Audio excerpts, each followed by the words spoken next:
তুমি যেই পার্সেলটা হারাইছো সেটার দাম কত? স্যার দেখেন, আমি আমার জায়গা থেকে খুব চেষ্টা করতে পারিনি। তারপরেও যদি আপনার বিশ্বাস না হয় তাহলে আমার স্যালারি থেকে আপনি কেটে রাখেন। তোমার 1 মাসের কেন, তোমার 1 বছরের ইটাইটা রাখি না, তাহলে ওই যে ডকুমেন্ট ওইটার দামটা শোধ হইব না।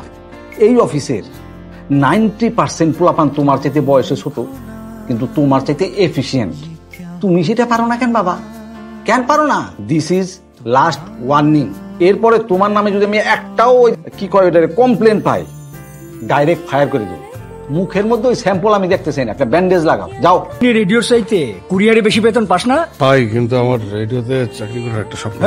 এই বয়সটা স্বপ্ন দেখার বয়স না, এই বয়সটা হইলো দাঁতে দাঁত কামড়াইয়া টাকা রোজগার করার বয়স, যাতে বুইরা কালে গিয়া মানুষের কাছে ভিক্ষা চাইতে না হয়।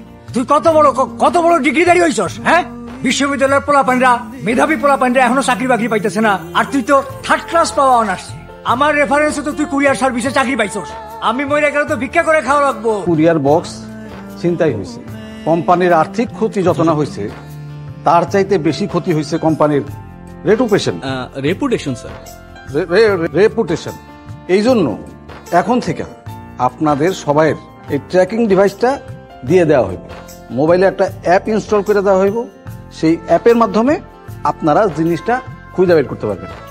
আপনাদের কারো কারণে এই জিনিসটা হারায়া যায়, তাইলে তারই এইটার ক্ষতিপূরণ দিতে হবে। আবুল মিয়া, শেষে যে লাইনটা বলছি সেটা স্পেশালি আপনার জন্য বলছি। তোরে কোন পাগলের চাকরিতে রাখবো, হ্যাঁ?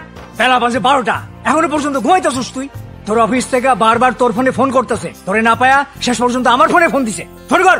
আসলে হয়েছে কি স্যার, আমি যে মেয়েটাকে পছন্দ করি তার মা এ ধরনের চাকরি পছন্দ করে না। তুমি আসলে ওই যে গুড ফর নাথিং, জীবনটা এত সহজ না। এখন না, আমার জীবনে কোনো উপদেশ ভালো লাগে না। এত মানুষ আমার এত উপদেশ দিছে, এখন উপদেশের কথা শুনলে আমার দম বন্ধ হয়ে আসে।